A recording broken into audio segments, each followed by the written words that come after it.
Three phase squirrel cage induction motor, new motor का unboxing आप यहाँ पर देखेंगे तो बॉक्स को ओपन कर रहा हूँ मैं।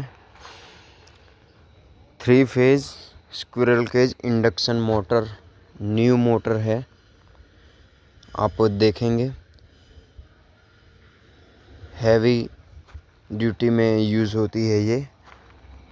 क्रेन में हम लगाएंगे इसको, ईओटी क्रेन में।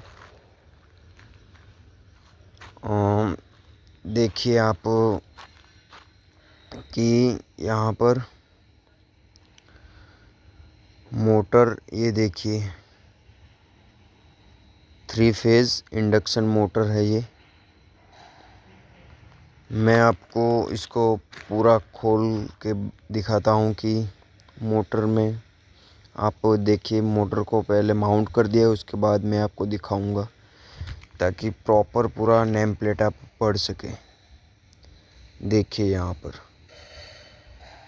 5 HP का मोटर है, 5.5 HP का मोटर।